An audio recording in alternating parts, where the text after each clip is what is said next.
Each week we've been inviting in Dr. Najy Masri from LSU Director of Hospitalist Services at Ochsner Health. Doc, I've apologized to you on text, on the phone. How many times do people mispronounce your name throughout the day? It's a pretty common occurrence, Jordy. Thank you, sir. Sorry again. Hey, you nailed it when it mattered, though. Yes, indeed. On the actual intro to the Lights interview. come on, T. I'm ready. Yep. Doc, it was an active weekend. Our family was touched by it here on Off the Bench. If you heard the start of the show, T-Bob talked about the legacy and life left behind by the great Bobby Hebert Sr. You've been giving us great information and updates each Monday here. I'd imagine that this one is not too good. An update since the last time we've talked to you. Sure. Well, let me first start by offering my condolences to T-Bob and his family on the loss of his grandfather. Thank you.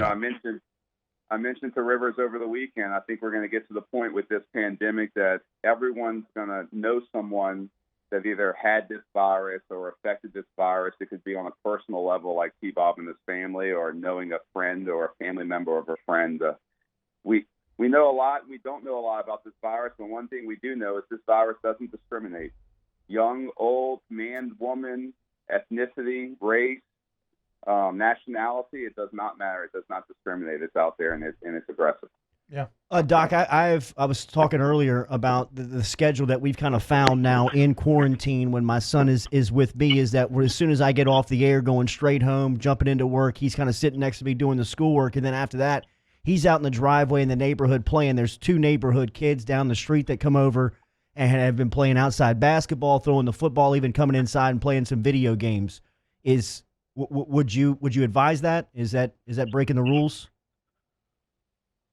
I think it's important to just limit the amount of contact. Look, we have to have some sense of normalcy in our lives for ourselves and our children as we get through this. But as long as it's maybe a similar amount of people, the same people on a day-to-day basis, then you can try to limit that exposure risk. Just to kind of give an update on some of the numbers that we're seeing, it has jumped up. There's over 3,500 cases in Louisiana. It's in 59 of the 64 parishes. There's now 151 deaths. So it's certainly out there, and it's aggressive. But again, the numbers, like I've mentioned before, they're going to pretty much stagger people, but we're still identifying people who were previously infected and are out there from community spread. And the impact and effect of social distancing, we won't see as we start seeing the numbers plateau as we move into April and May.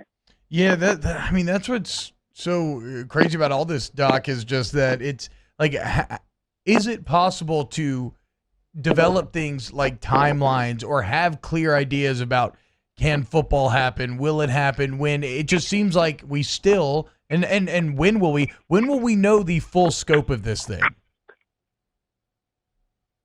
So I think as far as an impact locally on the sports scene, probably the biggest thing for return to sports, the biggest thing for return to life is more testing and expedited testing.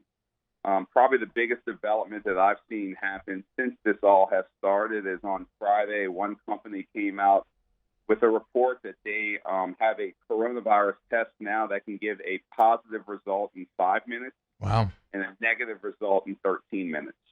And so you could give a hypothetical scenario, for instance, let's take the Pelicans, where they could come back to play a truncated season, likely play in empty arenas.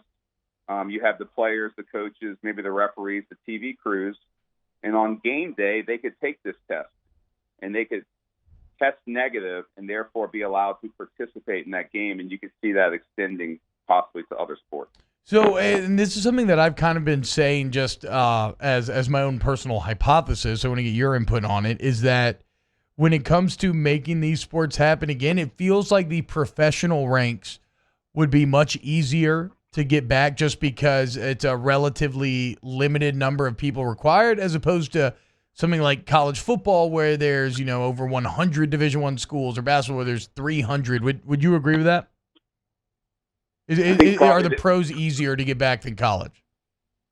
I think so. I think it's just a numbers game at that point. You take an NFL roster or a college football roster, you have over 100 people just on the roster, and you have the support staff and everybody else. Every play is close contact.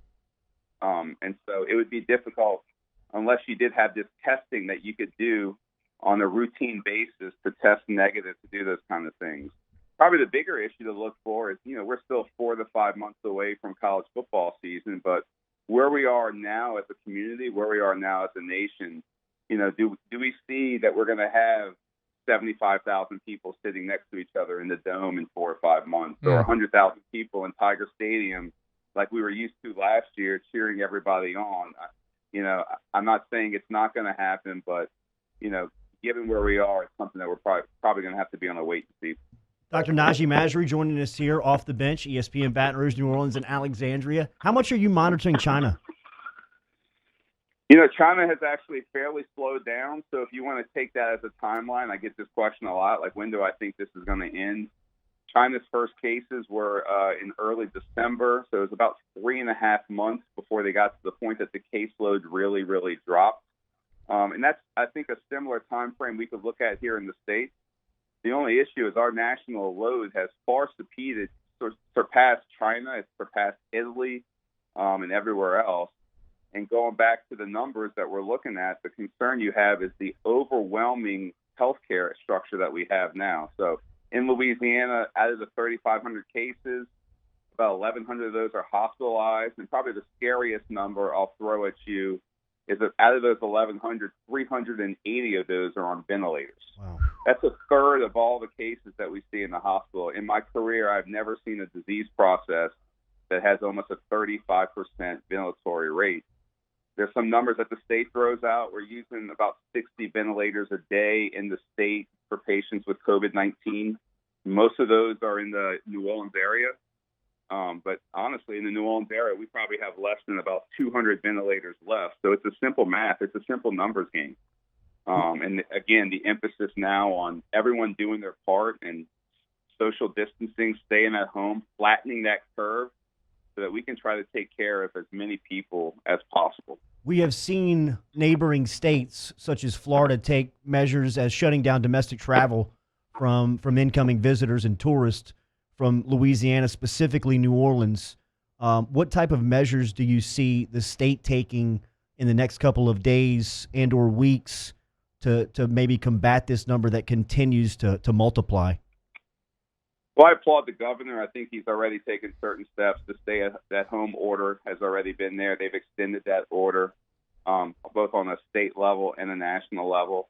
I could see some of these federal disaster areas, which Louisiana is now one, maybe coming up with more stringent things. This is the balance of life versus normalcy. And the idea here is to really try to keep everyone at home, keep everyone safe, while still maintaining some semblance of life. But I could certainly see more stringent requirements go through as the numbers get up.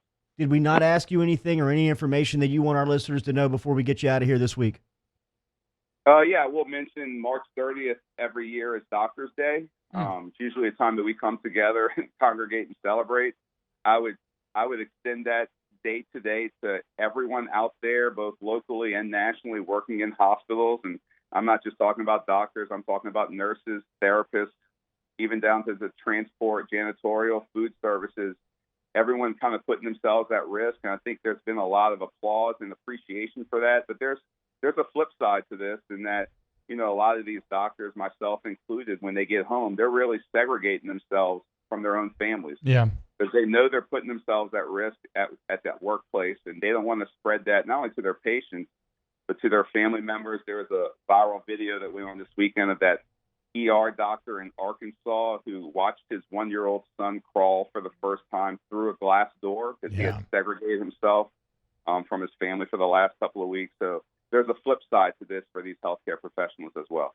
Yeah, and thank you for pointing that out, Doug. I meant to mention that off the bat, and I don't know why I did, but a huge thank you to everyone, as you said, everyone out there who's very selflessly on the front lines. It means a lot to everybody involved.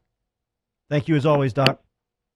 No problem, guys. Y'all be safe. Yes, sir. Talk to you next Monday. There he is, Dr. Masri, checking in from LSU, Director of Hospitalist Services at Ochsner Health.